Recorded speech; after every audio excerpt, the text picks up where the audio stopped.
Welcome to my Ekadashi special blog.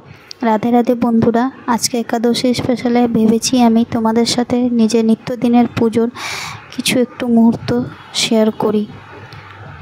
প্রথমত আমি সব ভগবানদেরকে নিচে রেখে আগে সিংহাসনটিকে পরিষ্কার করলাম। পরিষ্কার করার পর পর্দাটা সেট করে সম্পূর্ণভাবে তারপরে সব ভগবানদেরকে পরিষ্কার করে আবার নিজস্ব জায়গায় স্থাপিত করলাম। এইভাবেই সমস্ত ভগবানকে রাখলাম। প্রথমত ছিল খাটু শ্যাম বাবা, তারপরে নতুন মালা আর চুনরি নিয়ে সব ভগবানদেরকে নতুন মালা চুনরি দিলাম। মা দুর্গা, তারপরে আমার মা মনসা, মা মঙ্গলচণ্ডী, আর শেষে বজরংবলী ভগবানকেও স্থাপিত করলাম।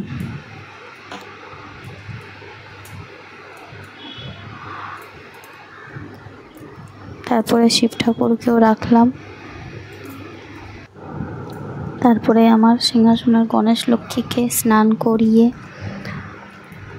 তাদেরকে মুছে নতুন বস্ত্র পরিধান করালাম।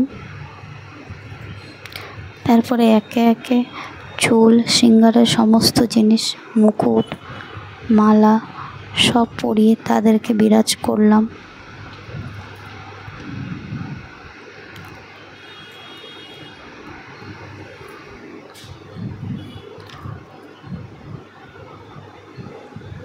আজকে গণেশ ঠাকুরকে ধুতি পরিয়েছি, একটু বড় ছিল কিন্তু সেফটি পিন দিয়ে সেটাকে অ্যাডজাস্ট করেছি। তারপর ওনাকেও চুল আর মুকুট দিয়ে বসিয়ে দিলাম।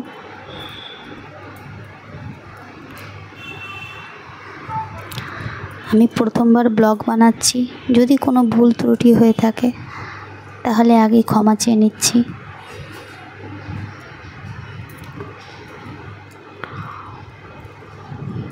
এরপরে লক্ষ্মীনারায়ণকেও স্নান করিয়ে নতুন বস্ত্র পরিধান করালাম। সাধারণত আমি নারায়ণ ঠাকুরকে সবসময় হলুদ বস্ত্রই পরিধান করাই, কিন্তু আজ একটু ইচ্ছে করলেও সাদা রঙের একটু বস্ত্র পরিধান করাতে, তাই সাদা রঙের বস্ত্র পরিধান করলাম। সেটাও একটু বড় ছিল, তাই সেফটি পিন দিয়ে সেটাকেও অ্যাডজাস্ট করলাম। তারপরে ওনাকেও শৃঙ্গার করালাম।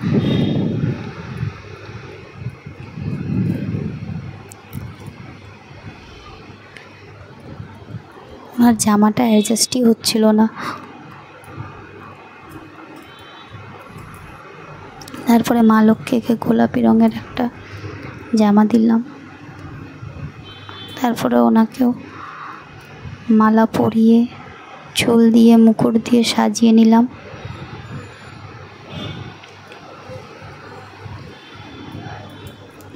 তারপরে মা সরস্বতীকেও স্নান করিয়ে মুছে ওনাকেও নতুন বস্ত্র পরিধান করিয়ে সেই একই রকমভাবে শৃঙ্গার করালাম।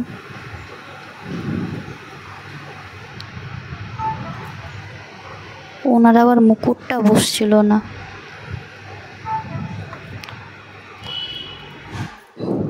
এবার আমার গোপু সোনার পালা, তাকেও স্নান করিয়ে পরিষ্কার করে রাধারানীকে, আমার গোপী সোনা, তাকেও স্নান করিয়ে দুজনকে আজ লাল রঙের বস্ত্র পরালাম।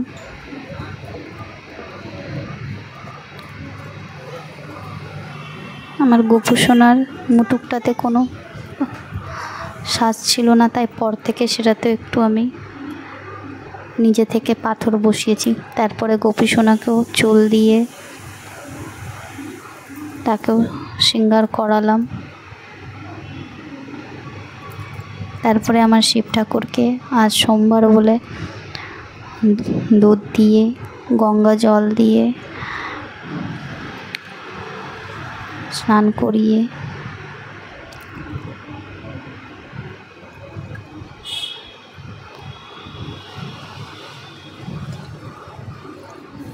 এখন বৃষ্টির সময় বলে ফুলও খুব কম পাওয়া যায় বন্ধুরা, বেলপত্র, তুলসী পাতা কিছুই পাইনি। আর একাদশী থাকায় নিজে থেকেও বাড়িতে আমি তুলসী পত্র ভাঙতে পারিনি,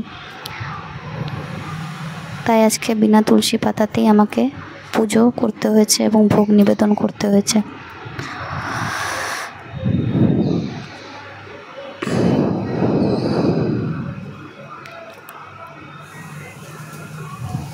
এখন আমার শিব ঠাকুরকেও ফুল দিয়ে সাজিয়ে তারপরে ওনাকেও ওনার সিংহাসনে বিরাজ করব।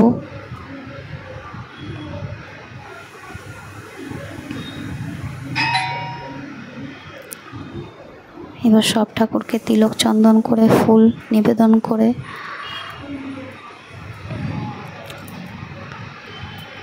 তারপরে সব ঠাকুরের ভোগের জন্য থালা সাজালাম।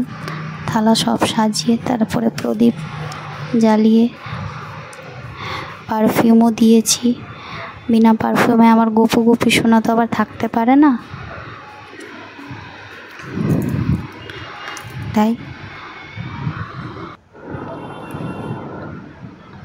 দিয়া জ্বালাবার পর ধূপটা জ্বালিয়ে সমস্ত ঠাকুরকে ধূপ দেখালাম।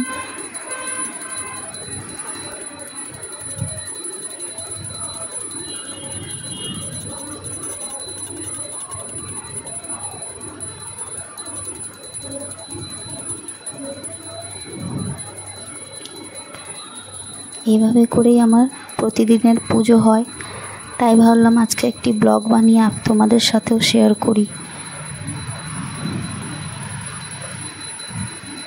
আমি তো প্রফেশনাল না, তাই সেভাবে ব্লগটা তৈরি করতে পারিনি।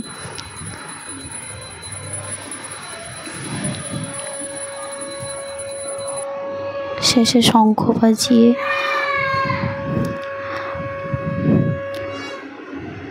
প্রণাম করে